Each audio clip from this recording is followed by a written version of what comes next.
Olá pessoal, tudo bem? Vamos estar realizando hoje uma revisão para a prova, mas mais importante ainda, uma revisão do conteúdo que a gente abordou, né, durante esse semestre na disciplina de Relações Internacionais.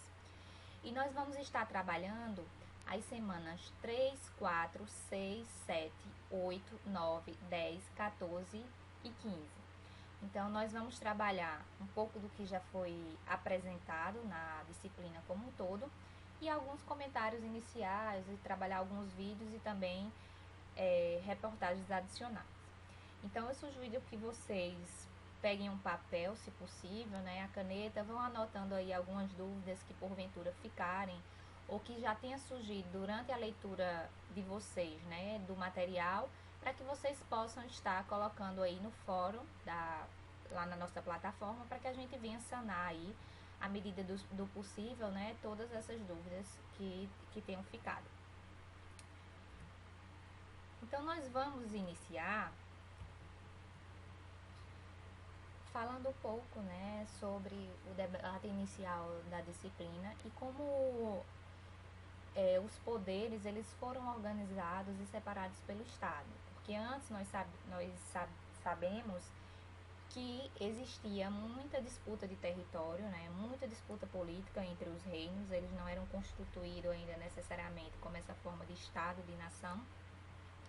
E aí essa consolidação dos poderes, ela veio facilitar e organizar, né, as nações ou a forma de país que nós temos hoje, como países independentes, né, países em que cada um tem seus direitos e a igualdade jurídica perante os outros, e em que um país sobre o outro não deve interferir, né, dentro dos assuntos internos, dentro da política, a não ser em questões, em problema, quando isso causa, né, um problema realmente para a diplomacia geral dos demais países, como a gente pode estar comentando lá na frente alguns casos.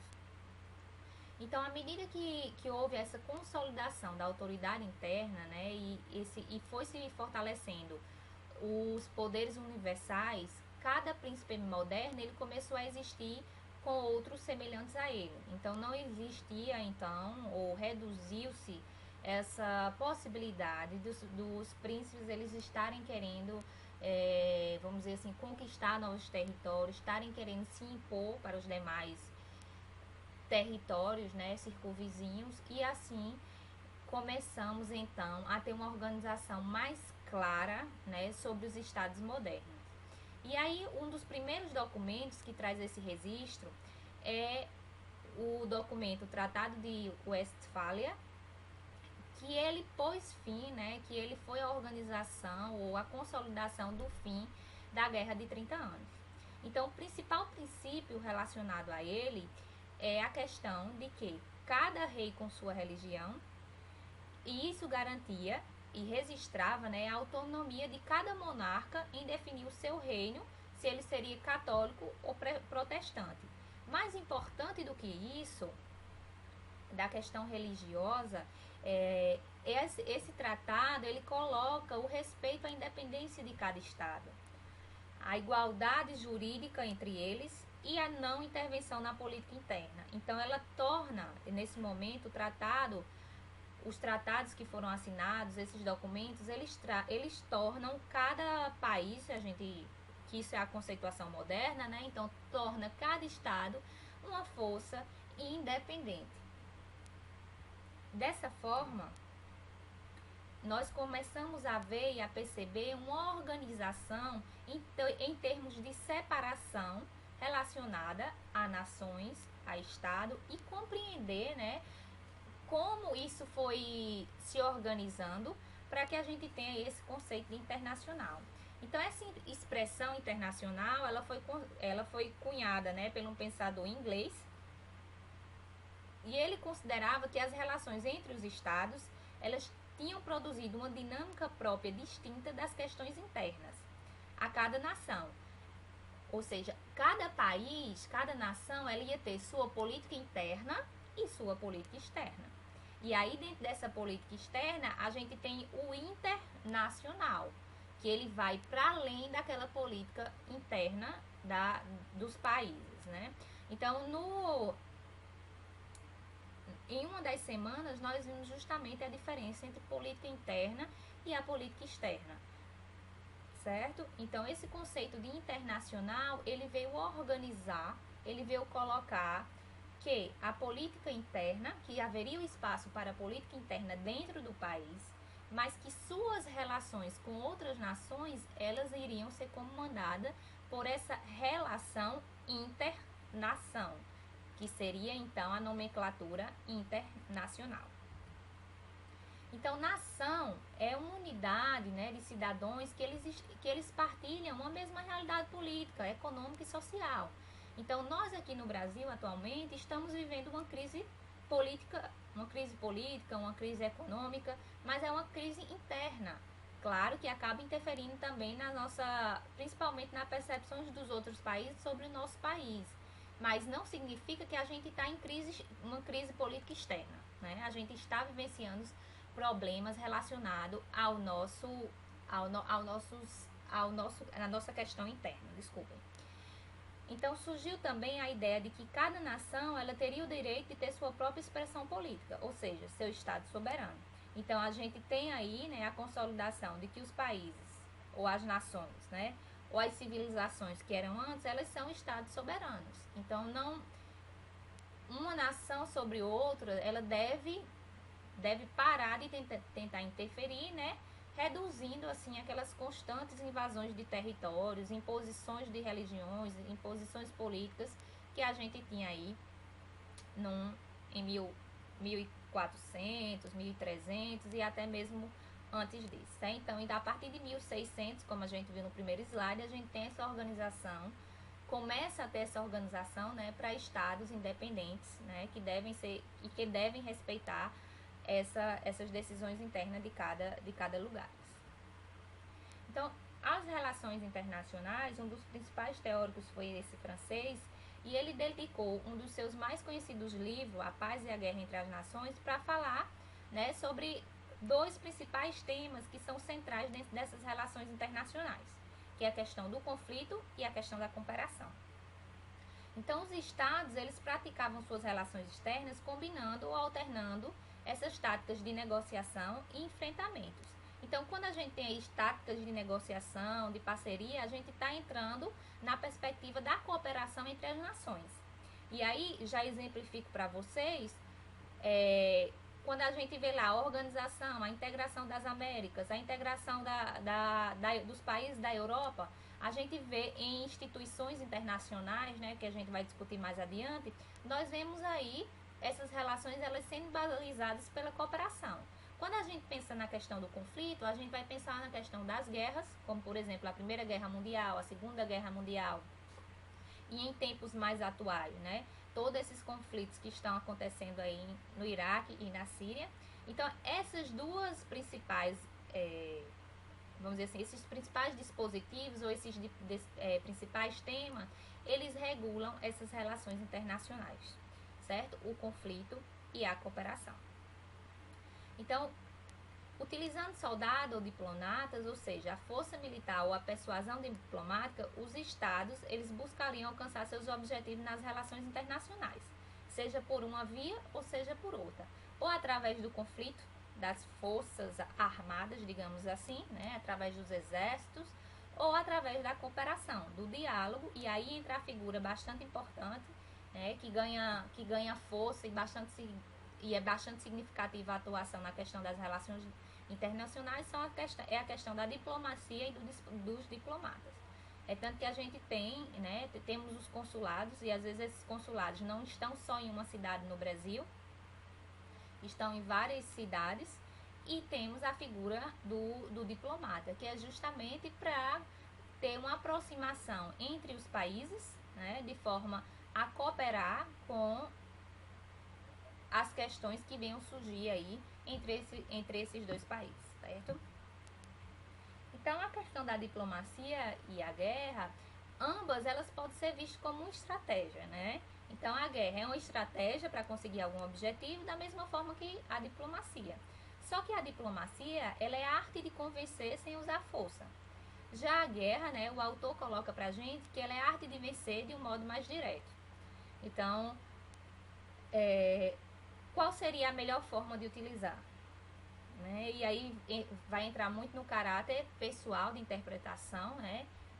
No meu entendimento, a melhor forma sempre é a diplomacia, né? Eu creio que a guerra ela nunca deve existir, mas a gente vê que em alguns casos é impossível não entrar com essa estratégia, né, dentro dessas relações internacionais. Então, elas são, né, técnicas diferentes que o Estado ela teria à disposição para realizar internacionalmente o que se define como seu interesse nacional. Então, ou através da diplomacia ou através da guerra, como eu mencionei, os estados, né, os países, eles vão estar aí apresentando seus interesses no âmbito aí, né, qual é meu interesse nacional que eu tenho em relação ao restante do mundo. Então, os dois representam a arte, os dois são estratégias, só que um utiliza palavras, né, e o outro utiliza de armas, digamos assim, mais pesadas, né, e que tenham efeitos reais sobre a vida das pessoas de forma bem drástica, como a gente já viu os resultados tanto da Primeira como da Segunda Guerra. Então, o que acontece quando a diplomacia é quebrada? Então, infelizmente, dentro dessa perspectiva, o que acontece, né, quando essa arte de cooperação, ela sai apenas, ela foge do equilíbrio, ela foge do controle das palavras, quando não existe esse caráter de negociação, então acaba restando aí a guerra, né, como uma forma de um país convencer o outro ou impor sobre os outros os seus interesses. Coloco aqui que eu estou falando da perspectiva, né, claramente teórica da disciplina. Não estou botando nesse ponto a minha opinião, certo? Então, em relação à guerra, né, em um sistema como esse, cada estado ele tinha que conseguir, no mínimo, o equilíbrio de suas forças com as dos demais estados. Então, para a gente não ter um estado aí, um estado de guerra, primeiro a gente tem que haver o máximo de cooperação entre os estados, né? A diplomacia, ela tem que estar, vou até usar um termo redundante, tem que estar o mais macia, o mais suave possível, para que a guerra não aconteça. Só que às vezes esses conflitos armados entre os estados, eles também funcionam como mecanismo de regulação do equilíbrio de poder. Então, quando um país ele começa a crescer muito, principalmente, e aí a gente vê a questão da Segunda Guerra, ela é muito importante aqui, ela é muito forte, quando a gente vê a Alemanha, partidos, digamos assim, de perspectivas mais agressivas, ganhando o poder. Quando o país ele começa a se armar, a gente já vê aí que existe talvez um interesse, né, de quebrar esse equilíbrio que talvez exista. Então, para regular esse equilíbrio novamente, infelizmente parece que a guerra é a única forma de conseguir aí diminuir esse desequilíbrio, né, que um país esteja realizando. Então, o estado perfeito de funcionamento para a diplomacia é o equilíbrio, ou seja, o equilíbrio político, né, o equilíbrio nas forças armadas de todos os países. Só que a gente sabe que isso não é possível, né? Essa forma de sistema em perfeito funcionamento ela não existe, né? E é principalmente também relacionada à questão da economia, né? De uma teoria econômica. Então, você deixar livremente os países agir, chega um momento que esse equilíbrio aí, ele pode desequilibrar, né? A balança vai começar a pender para um lado. Então, isso é meio que uma balança, tá todo mundo equilibrado. De repente, nós temos aí um país, né, que o peso dele começa a ficar maior e aí os outros vão baixando um pouco na balança, vão reduzindo. Então, às vezes é necessário colocar novos pesos, novas medidas, novos países se agruparem para tentar manter esse equilíbrio. Então, se um dos estados ele se sentisse em condições de perseguir suas ambições de ampliação e fortalecimento pela via militar, rompendo o equilíbrio, os outros estados, eles se sentindo ameaçados, eles vão tender a se aliar de modo a enfrentar esse estado agressor. Ou seja, como eu falei anteriormente, a questão da balança. Se um pezinho vai ficando menor do lado, vão chegando novos pesos ou novos países para se aliar. E foi isso que aconteceu, né, bem enfaticamente na Segunda Guerra Mundial. Nós vimos aí o crescimento de alguns países, né, de algumas formas de pensamento, e outros países aí, como os Estados Unidos e Rússia, né, eles tiveram que se aliar para tentar retomar, vamos dizer assim, o equilíbrio. E essa fase de equilíbrio a gente tem praticamente três marcos bem representativos dentro da história, né? Não sei se vocês perceberam, mas essa nossa disciplina, ela está bastante relacionada com a história. Por isso que eu pedi para vocês várias vezes que vocês fossem construindo, né, mapas conceituais, fossem fazendo essas relações, porque aí no decorrer da disciplina ficava mais fácil de entender, né, como cada evento ele tornou pra gente, mostrou pra gente os fatos que a gente tem hoje, né, as alianças da forma que aconteceram, porque a gente viu que, por exemplo, Estados Unidos e a Rússia, eles já foram, digamos, amigos, entre aspas, né, e depois se tornaram inimigos, né, inimigos frios, vamos dizer assim, entre aspas. Então, toda essa construção da disciplina, ela passa muito pelos eventos históricos. Então, esses períodos de equilíbrio de força, o primeiro que aconteceu foi justamente durante os tratados de Westfália, onde viu-se por fim, né, a guerra de 30 anos, e nós vimos, né, nós lemos, na verdade, que houve aí o tratado como forma de estabelecer, né, a independência de cada país e manter aí uma situação de equilíbrio. Então, após uma situação de conflito bem agitada, que foi a Guerra de 30 anos, depois a gente vem aí, né, uma situação de equilíbrio. Após isso, a gente tem aí um novo balanço de poder, né, conhecido como Concerto Europeu, que foi estabelecido justamente na Conferência de Viena, que foi os países que venceram Napoleão, né, e que sustentou, e esse período ele sustentou aí até a Primeira Guerra Mundial. Então, esses períodos de conflitos, de equilíbrios, eles vêm justamente após, vamos dizer assim, eclosões de guerras, né, de preferência.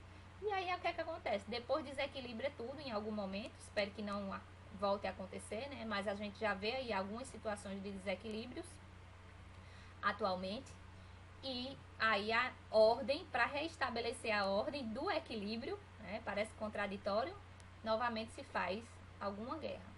E o terceiro marco, né, depois passado aí, nessa Primeira Guerra Mundial, a gente tem aí o pós-Segunda Guerra Mundial, que é justamente a questão dessa divisão bipolar, né, dessa divisão de forças que ficou entre os Estados Unidos e a União Soviética, hoje a Rússia, certo? Então, certamente, novos autores, ou até mesmo esse autor, quando ele for atualizar o material, ele pode incluir, né, outro período de equilíbrio de forças, talvez após essa guerra da Síria aí, que não só envolve a Síria, como o Iraque, como o Afeganistão, desculpem, e que inicialmente começou como uma guerra interna, né, relacionada com a Síria, com o poder do Estado, né, os rebeldes não começaram a aceitar o governo do seu Estado e se rebelaram, mas começou a ter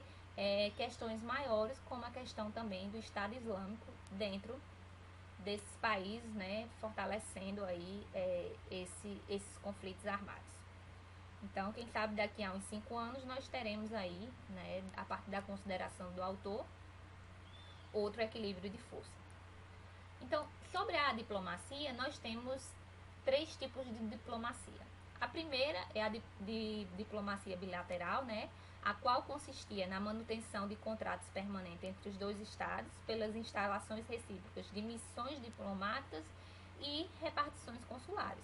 Então, aqui claramente, né, a gente vê o Brasil tem um diplomata nos Estados Unidos, os Estados Unidos têm um consulado e também tem o seu diplomata aqui no Brasil. Como eu falei, a depender da importância do país, do tamanho do país, da quantidade de turistas que esse país recebe, né, e de relações econômicas também, a gente pode ter aí mais de um consulado. Por exemplo, aqui em Recife, aqui perto da gente, né, na cidade de Recife, Pernambuco, nós temos o consulado dos Estados Unidos. Uma representação consular dos Estados Unidos. Então, se quiser tirar visto para viagem, pode se dirigir, né, até Recife para fazer isso. Do mesmo jeito também tem um consulado lá da Alemanha, certo? Então, a diplomacia multilateral é aquela que vai implicar nas negociações dos fóruns permanentes de debates, formado por organizações que elas vão representar o direito não de cada país específico, como o consulado representa dentro de um país, mas ela vai representar vamos dizer assim, não um direito, mas um interesse, um interesse supranacional, né? Um interesse que vai maior e que tenta preservar aí o funcionamento dos estados como um todo, como por exemplo o FMI, né? O Fundo Monetário Internacional, e a ONU também, que é a Organização das Nações Unidas, né? Que é uma das organizações mais fortes que nós temos, pelo seu caráter, né? Social, diplomático, amistoso, entre outras questões. Por fim, a gente tem aí a diplomacia presidencial, né, que após a Segunda Guerra, com o avanço dos meios de transporte, os próprios chefes de Estado, eles começaram a se locomover, né, e aí fechar seus acordos de forma presencial. É uma gentileza você visitar o outro país, no qual você tem um acordo econômico, e com essa facilitação desses transportes, aconteceu dessa forma. E aí coloco para vocês como exemplo uma reportagem que a gente viu na disciplina, né, a questão que fazia mais, acho que em torno de 40 anos, né, o embargo Estados Unidos-Cuba, e aí o presidente dos Estados Unidos, né, depois de todo esse período, ele foi até Cuba, né, em que? Diplomacia presidencial, né, em uma missão diplomática, que foi lá representar os Estados Unidos, né, celebrando aí novos acordos, abertura econômica para Cuba. Então, entendendo mais um pouco essa questão da diplomacia e da guerra, a gente chega aí num episódio importante, né, dentro dessas relações internacionais, que foi a Primeira Guerra Mundial. Então, tanto uma aliança contra a outra na Primeira Guerra, né, elas se achavam que iam sair aí de uma vitória incontestável, de uma vitória rápida, mas não foi isso que a gente viu. Então a gente viu uma guerra aí que durou 4 anos, né? Que inicialmente nós tínhamos aí dois blocos basicamente europeus, né? E aí os Estados Unidos entram em um dos lados, ganha força esse lado para conseguir aí conquistar, né? E colocar por fim a guerra. Então, a partir dessa Primeira Guerra Mundial, então percebeu-se a necessidade justamente de alguma instituição, de algum órgão, de alguma unidade que pudesse tentar resolver esses conflitos de outra forma que não fosse a guerra. Ou seja, tentando reforçar a diplomacia como estratégia para representar os interesses nacionais. E aí a gente tem a proposta da Liga das Nações, né, que ela representava o ideal de uma ordem internacional inspirada na renúncia de guerra como instrumento da política externa, no respeito ao direito internacional e na resolução pacífica de disputa entre os países. Então, o presidente dos Estados Unidos, Wilson, ele tentou colocar isso de forma bem evidente, né, de forma bem pacífica, reconhecendo a importância de se manter, certo? De se manter esse respeito, né, de um país contra o outro, entre o outro, certo? De forma pacífica. Então, o instrumento da política externa seria a diplomacia e não a guerra. Já pensando aí na possibilidade de evitar possíveis conflitos. Só que, infelizmente, né, essa Liga das Nações, ela não obteve o sucesso esperado, certo? E aí, depois dela, né, ela, na verdade, só para já adiantar aqui esse slide, então, o fim da Liga das Nações trouxe aí o surgimento da ONU, né, dessa organização que eu já mencionei, Organização das Nações Unidas, que vocês conhecem, ao longo da disciplina a gente falou bastante. Então, durante esse transcurso, né, da Segunda Guerra Mundial, os líderes das potências aliadas, os Estados Unidos, a Inglaterra e a Rússia, né, ou União Soviética, eles se encontraram para discutir uma futura organização de poder, né, nas relações internacionais quando a guerra terminasse. Então, eles já previam que fosse construído aí uma nova organização, algo parecido com a Liga das Nações, só que com outro nome. Então, eles começaram a discutir, né, essa organização nas relações internacionais assim que a guerra terminasse. E aconteceram 3 encontros, né, na conferências em 1943 e 1945, para que houvesse aí essa constituição dessa nova entidade, que ela pudesse dar ou uma cara mais confiável, mais respeitável para as relações internacionais, reforçando, sempre se baseando na diplomacia. Então, esse pós-guerra mundial, em que a gente tem aí o bloco vencedor dos Estados Unidos, da União Soviética, né? Nós vimos que o pós-guerra ele vai ser marcado pelo crescimento político, econômico e principalmente militar desses dois países, Estados Unidos e a União Soviética. Então eles vão despontar como as novas potências mundiais, né? E seu pensamento econômico, sua forma de agir perante os mercados econômicos, eles são completamente opostos. Então nós vemos aí já sinalizações de que algum problema irá surgir, porque apesar da gente ter visto no começo dessa revisão que os países devem ser independentes, que eles não devem impor sua forma de pensar, mas a gente sabe que na prática não funciona assim. Cada país vai querer colocar o seu interesse, né, o seu interesse nacional em relação aí, né, de forma que ele possa aí conseguir conquistar o interesse internacional também. Então a gente vê aí claramente o surgimento do capitalismo liberal dos Estados Unidos, relacionado com a forma econômica, né, versus o socialismo do planejamento central da economia da Rússia. Então, de um lado, a gente tem um bloco influenciado, né, diretamente pelas ideias dos Estados Unidos, que vai ser contemplado com os países que vai ser contemplado com alguns países da Europa, né? E do outro lado, a gente tem aí, né, a União Soviética influenciando as ideias, né, de outros países, como por exemplo a China. Depois a gente viu também a própria Cuba, né, que é um país aí praticamente vizinho aos Estados Unidos, né, um país ilha praticamente vizinho aos Estados Unidos. Então, essa distinção entre capitalismo e socialismo, ela praticamente ela vai representar uma nova guerra. Só que essa nova guerra, ela vai se chamar Guerra Fria. E Guerra Fria por quê? Porque ela é gelada? Não. Guerra Fria porque não houve confronto armado. Então era um confronto de ideias, era um confronto de economia, era um confronto de qual país seria mais grandioso, e eles não se enfrentavam frente a frente, por quê? Porque ambos sabiam que todos os dois tinham capacidade suficiente para se aniquilarem. Então, se os Estados Unidos e a União Soviética, né?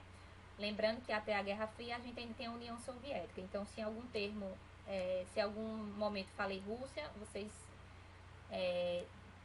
esqueçam, né? E memorizem aí a União Soviética. Então, nós temos aí que os Estados Unidos e a Rússia, elas nunca entraram diretamente em guerra, porque ambos possuíam armas nucleares que tornavam concreta a possibilidade de aniquilamento mútuo. Vamos dizer assim, essa Guerra Fria e essa possibilidade, para quem gosta de filme, ela é uma possibilidade, ela é um tema sempre recorrente, né?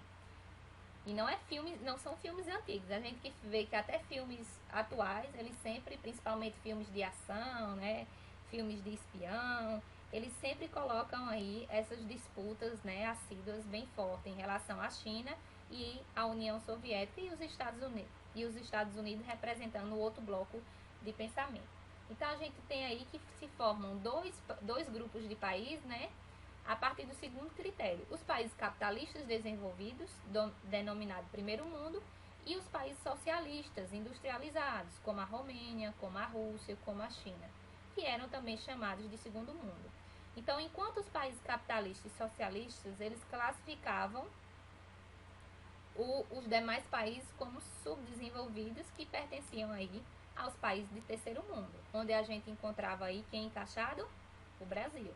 Então a gente tinha a ideia do primeiro mundo, país capitalista, o país de segundo mundo, que seriam os países socialistas industrializados, e ambos, né, chamavam nós brasileiros, né, e outros países aí de países subdesenvolvidos pertencendo ao terceiro mundo. Hoje a gente já não usa, já não é comum utilizar subdesenvolvido, a gente usa a terminologia países em desenvolvimento. Então, após a Segunda Guerra, né, e também o fim da Guerra Fria, aconteceu o fortalecimento de instituições, né, de novas instituições se formaram, instituições que tinham objetivos similares ao da ONU, porém em áreas de atuação diferentes. Nós sabemos que a ONU ela atua muito mais na questão social, né, e outras entidades como essas que estão apresentadas aqui para vocês, elas têm também lá os seus objetivos, né, e suas áreas restritas, né, e bem definidas de atuação. Então a gente tem o Banco Mundial e o FMI, né, o Fundo Monetário Internacional, que eles complementam-se, né, e foram pensados para proteger o capitalismo em duas de suas esferas, a produtiva e a financeira. Então a gente tem aí essas duas instituições, né, o Banco Mundial e o FMI, instituições bem ligadas, né, e direcionadas para o fortalecimento do capitalismo, do setor produtivo, da questão financeira dos países, certo?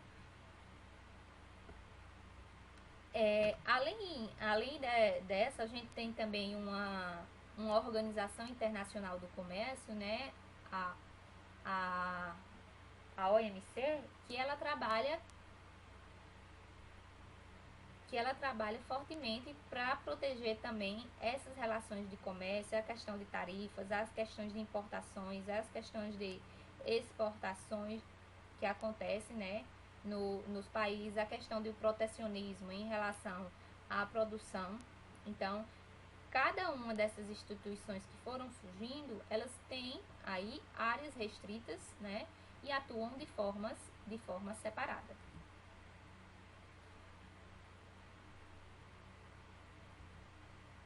A integração das Américas. Então, apesar de que nós temos aí essas organizações como o FMI, como a OMC, que são organizações, né, que tendem a preservar aí, pelas relações no gerais, como nós estamos localizados no mesmo continente, algumas instituições também foram criadas, né, foram formadas pensando nesse sentido, pensando na questão protecionista, querendo ou não, e fortalecimento, né, da economia desses lugares. Então, a ideia de um continente americano unido, politicamente e economicamente, ele remota à época das lutas pela independência do século XIX. Então, em 1889, para vocês terem ideia, os Estados Unidos eles já eram a maior potência econômica e militar, né? Em 1889, nem a Primeira Guerra ainda tinha acontecido, né? E eles tentaram convocar aí uma conferência pan-americana para discutir, entre outros temas, a formação de uma união, né, que viesse a englobar esses países. Mas só pós período de Segunda Guerra foi que esses acordos ou que essa tentativa de integração ela foi ficando mais influente. Vou colocar aqui para vocês só os três mais importantes, né? As três tentativas mais importantes dentro da nossa América. Então a gente tem o NAFTA, né? Que aí é a organização dos Estados Unidos, Canadá e o México, né? Em relação a esses países. Então eles viram essas considerações da liberalização comercial, né? Não é liberalização de pessoas, a liberalização comercial entre esses três países. Nós temos depois, né, uma tentativa, né, uma área de livre comércio das Américas. Então, primeiro o NAFTA seria só América do Norte. Depois, né, fortemente puxado pelos Estados Unidos, no governo do Bill Clinton, a gente teve aí uma tentativa de implementar a área de livre comércio das Américas, da ALCA.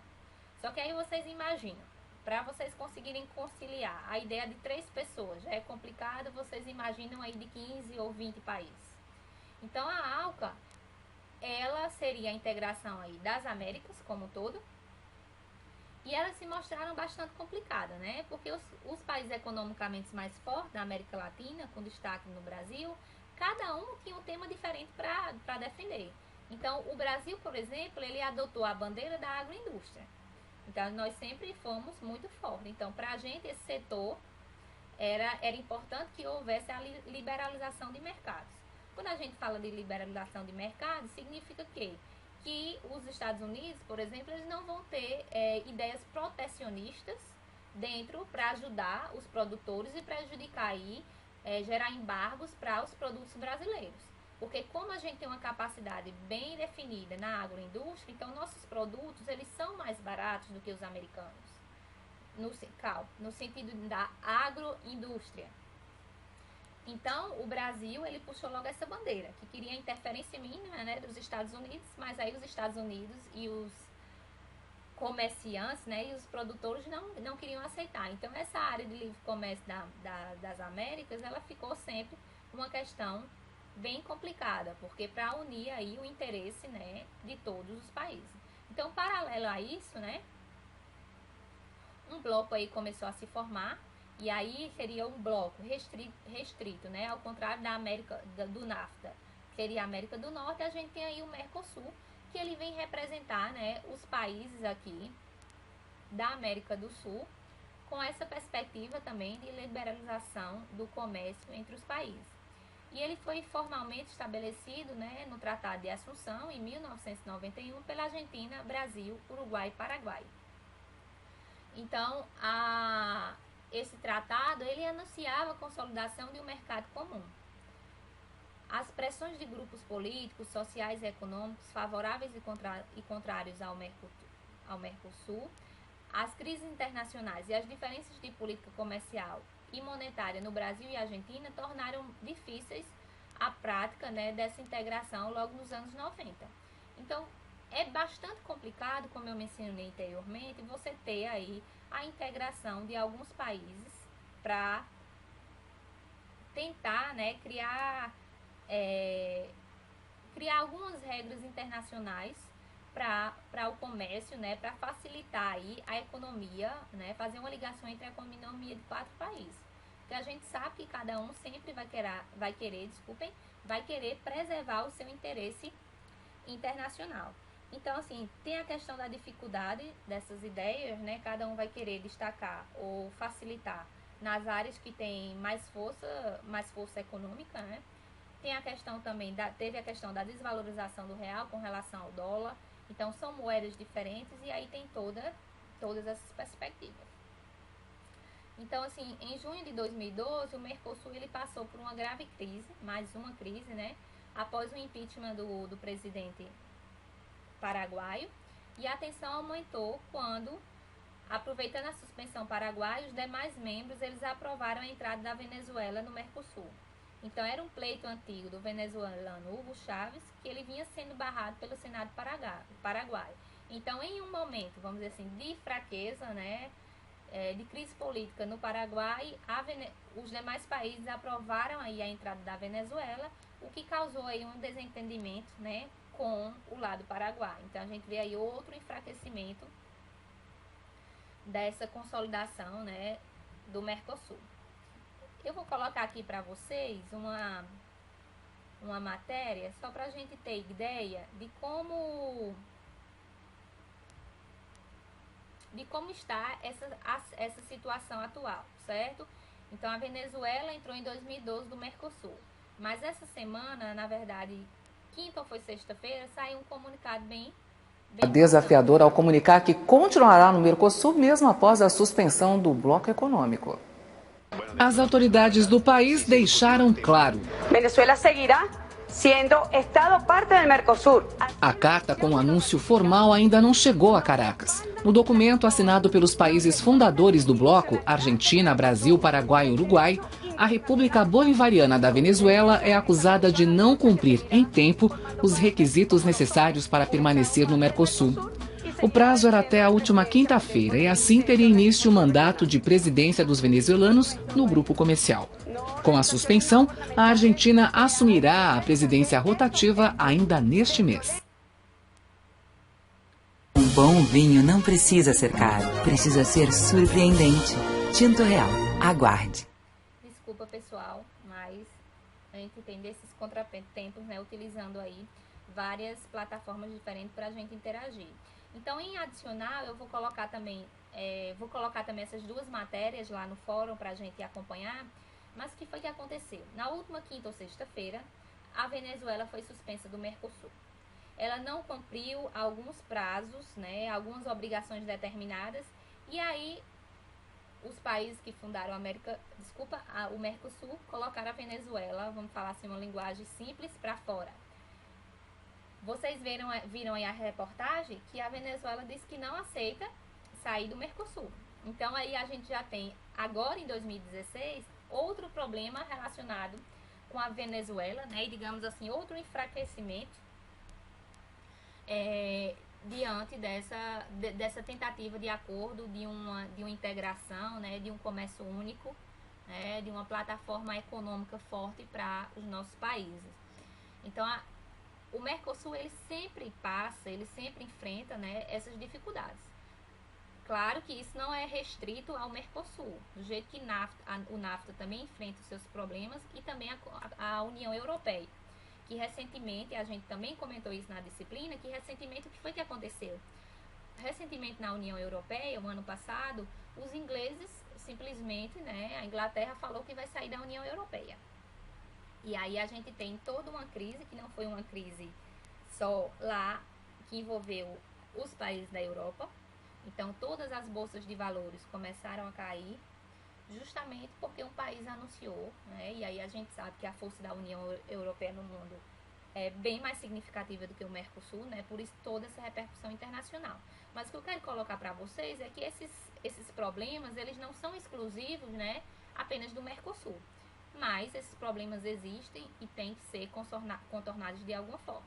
Quem sabe aí até o final da disciplina a gente já não vê, dessas 2 semanas, algum acordo, né, ou algum aumento de prazo para que a Venezuela cumpra as obrigações que ficou acordado e ela possa ser reincluída no Mercosul. Porém, ela já avisou que não aceita sair. Então, já temos aí um conflito, né, econômico, como eu falei para vocês, mas que esses conflitos econômicos, como a gente tem visto ao longo do tempo, eles podem sim gerar aí uma perspectiva, né, de uma guerra, mas não pensemos nisso agora. É só uma suposição e uma exemplificação de como essa construção ela acontece. Então a gente tem aí, diante de todas as barbaridades que aconteceram durante as guerras, a gente tem a organização da ONU para a Declaração de Direitos Universais. Então a gente tem uma Declaração Universal dos Direitos Humanos. Então a ONU, ela vem, né, a partir de 1948, pós-guerra, trabalhar fortemente essas questões de direitos humanos que devem ser respeitados. Porque a gente sabe que morreram muitas pessoas durante a guerra e a maior parte das pessoas não foi em conflito de guerra, foi em relação a representações totalitárias, como o nazismo, que aniquilou aí milhões e milhões de pessoas simplesmente por raça, por cor, por ideologia, por religião. Então eles tinham a ideia lá que eles eram uma raça soberana, uma raça ariana, uma raça branca e que as demais raças estavam para prejudicar dele. Então, após todos esses horrores que aconteceram, né, mortes sem conflitos, né, morte em campos de concentração, entre outras questões, as próprias pessoas que ficaram vivas dos países, então estavam em condições desumanas, né? Então a gente tem a Declaração dos Direitos Humanos, que inicialmente a gente só tinha os direitos de primeira geração, né, que eram os direitos considerados naturais, direito à vida, à propriedade privada, à liberdade de expressão, e a gente vem aí a declaração da ONU, né, com os direitos de segunda geração, que vem colocar o quê? Direito à educação, seguridade social, a condições materiais mínimas para o bem-estar, garantias trabalhistas e acessos a bens culturais. Então a gente tem essa declaração aí para fortalecer, digamos assim, apoiar principalmente, né, as pessoas quanto ao seu direito de estarem, não é apenas de estarem vivas, é de terem condições de pensar de forma livremente, de decidir sua posição religiosa e terem condições básicas, né, humanas de sobrevivência. Então essa declaração, ela foi um passo bastante importante, né? A gente vê vários projetos da ONU relacionados a essa perspectiva. Temos várias discussões, vários engajamentos de pessoas, de artistas que trabalham na ONU só dentro dessa perspectiva de manter, né, esse exercício dos direitos humanos. E muitas dessas instituições e atuações, elas acontecem fortemente na África, porque é um lugar que nós sabemos, né, é um continente em que existem alguns países muito pobres, que as pessoas não têm nem direito à água, porque não têm acesso, porque não têm quantidade suficiente. Então, esses direitos humanos aí, eles vêm contribuir, vêm dar uma contribuição social, né, de qualidade de vida bastante importante para o funcionamento mesmo dos países e do mundo, né, pensando de forma mais geral. Inclusive, né, essa questão dos direitos humanos, aqui reforçando primeira e segunda geração, a questão dos direitos humanos, elas têm sido bastante batidas, né, bastante evidenciadas, melhor falando, bastante evidenciadas nessas questões aí dessas migrações internacionais.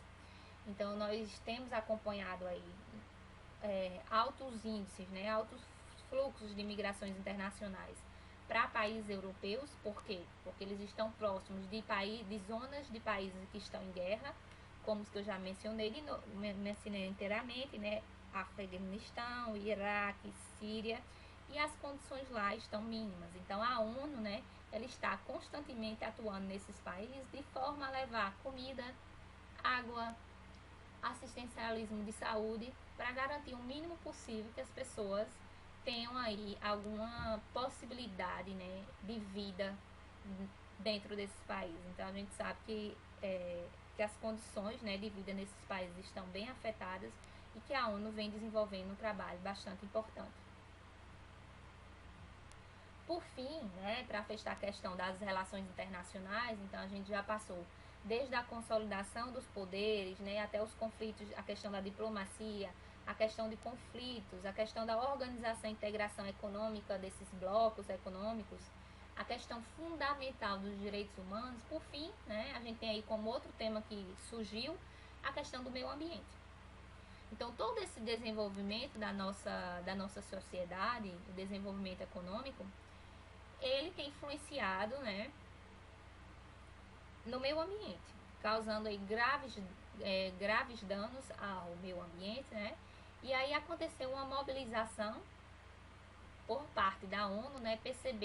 Viu que era outro caminho importante para traçar construções, né? Perspectivas, vamos dizer, supranacionais, perspectivas de uma ordem internacional para a questão da regulação do meio ambiente. Então a gente tem aí vários eventos importantes que estão destacados aí, né, nessas cores. Então a gente teve em 1987 a Comissão Mundial, né, a formação aí dessa Comissão Mundial sobre o Meio Ambiente e Desenvolvimento. A gente teve aqui no Rio de Janeiro, a Conferência do Rio de Janeiro, que ela vinha destacar, né, e formar essa Comissão de Desenvolvimento Sustentável, né, junto ao Conselho Econômico e Social. A gente teve o Protocolo de Kyoto, que foi bastante importante, porque ele vinha estabelecer um cronograma para a redução, né, de gás carbônico, de dióxido de carbono na atmosfera, para ser cumprido pelos países, porque todas essas indústrias, né, todo esse desenvolvimento, eles têm gerado grandes impactos. Semana passada eu vi no jornal que o Japão, uma cidade agora na qual não me lembro o nome, simplesmente o nível da poluição estava tão grande que elas iam fechar por 3 dias as escolas, as pessoas não poderiam sair ao ar livre, né, porque o ar totalmente contaminado, as fábricas também iriam parar, rodízio de carro, entre outros aspectos. Então, assim, essa questão do meio ambiente, ela é fundamental. E se a gente imaginar que a questão do meio ambiente está afetando, o desmatamento da Amazônia só vai afetar o Brasil, ou a produção exagerada de petróleo nos Estados Unidos só vai afetar os Estados Unidos, isso não é verdade, né? Se a gente pensar aí na questão da água, tem alguns teóricos que eles falam que a água pode ser o motivo da próxima guerra mundial, porque nós temos quantidade de água restrita, né? E uma quantidade de pessoas sempre crescendo no mundo para esse recurso natural. Então, se nós aqui, né, da Paraíba, do Nordeste, nós vemos como a gente passa principalmente esse problema de seca e como é representativo, imagine se a gente pensar em uma escala internacional, né? Quem tiver mais água, com certeza, de certa forma, vai estar em evidência, né, vai estar correndo risco por conta de outros países que podem tentar aí, né, tomar essa perspectiva. A própria questão do lixo, se vocês não têm conhecimento, muitos países eles exportam lixo. Os países como os Estados Unidos, por exemplo, a cidade de São Paulo também, elas não comportam o lixo na cidade de São Paulo. Elas colocam em outras cidades. Os Estados Unidos, eles colocam as garrafas de PET dele em outros países, né? Paga, mas eles, vamos dizer assim, se aproveitam, né, de uma necessidade de outros países. Às vezes paga, às vezes não sei. Mas aproveita de uma força econômica que tem, pega em alguns países que são países prejudicados economicamente, né, inferiores economicamente, e pegam lá seu lixo e colocam. Então, todos esses problemas, eles não afetam unicamente o país no qual estão as fábricas instaladas, o consumo acontecendo. Ele é uma perspectiva internacional, é grave e precisou, né, dessa interferência da ONU. Em 2012, retornando aí a falar um pouco sobre esses eventos, né, que marcaram os acontecimentos dessa linha de atuação da ONU, teve a Rio+20, também no Rio de Janeiro, cujo objetivo era discutir sobre a renovação do compromisso político com esse desenvolvimento sustentável. Então, essa palavra, esse termo desenvolvimento sustentável, né, ele está em bastante evidência e é por onde é o caminho, né, que a ONU tem pregado para os países se desenvolverem. O último acordo que teve agora foi o Acordo de Paris 2015, né? Que eu coloquei para vocês lá o link na disciplina. Eu peço que vocês vejam lá os vídeos que eu coloquei e assistam a matéria, porque foi o último acordo que aconteceu, né, com a presença da ONU. E aí ele vem justamente, mais uma vez, reforçar a questão das medidas de redução da emissão de dióxido de carbono a partir de 2020. O que isso significa? Se tem que reduzir, ou as empresas, as indústrias, os países, eles vão ter que investir em tecnologias que não agridam tanto o ambiente, e às vezes isso não é possível, né? São tecnologias caras de se desenvolver, às vezes nem todos os métodos são suficientes, ou eles têm que simplesmente reduzir a produção, reduzindo o consumo das pessoas. Então, esse Acordo de Paris, ele está sendo bastante discutido e existe uma preocupação muito grande em torno dele, principalmente por conta que Donald Trump, que é um grande empresário dos Estados Unidos, né, e ele tem uma visão bastante capitalista, neoliberal, e acredita que essa questão do ambiente, né, aí são as palavras dele, que tem passado constantemente na mídia, ele não acha tão importante, né, ele acha que a questão dessas mudanças climáticas não existe por conta da produção, por conta do consumo. Então, assim, esse Acordo de Paris, ele está bastante, vamos dizer assim, ele está na berlinda. Ninguém sabe o que vai acontecer, né, quando e como o Donald Trump vai se comportar, né, em relação ao meio ambiente. Então, essa é uma questão internacional que vai ficar bastante evidente para o próximo ano, certo? Então, fechando todos os aspectos que nós vimos, é importante que vocês estudem, né, releiam o material, vejam as atividades que foram passadas, peguem os mapas conceituais de vocês, tracem a partir das semanas essa construção de quais temas são centrais, né, e os aspectos chaves, para que vocês possam aí estarem fechando, né, o entendimento da disciplina dentro dessa construção mesmo, dessa perspectiva histórica, que a gente viu que a introdução de novos elementos, eles vão acontecendo, né, ao longo da história, certo? Então, quero desejar a vocês aí, antes de fechar, de fazer as considerações finais, tem essa colocação aqui, que é justamente a partir dessa questão dos direitos humanos e do meio ambiente, né? E aqui só estão exemplos do meio ambiente, foram surgindo novas organizações que vieram trabalhar, organizações não governamentais, né? O crescimento dessas organizações, que seria de terceiro setor, elas vêm trazendo aí uma perspectiva de contribuir também para essas relações internacionais. Então, a gente tem, por exemplo, a Greenpeace, que é uma organização, acho que vocês já ouviram falar, já viram alguma petição dela para assinar, né, petição pública. É uma ONG, né, que ela tem a atuação, internacional, e elas vêm justamente aí tentando contribuir para essa questão do meio ambiente, certo? Então, concluindo esse entendimento, né, o fechamento com a introdução dessas ONGs também relacionada ao meio ambiente.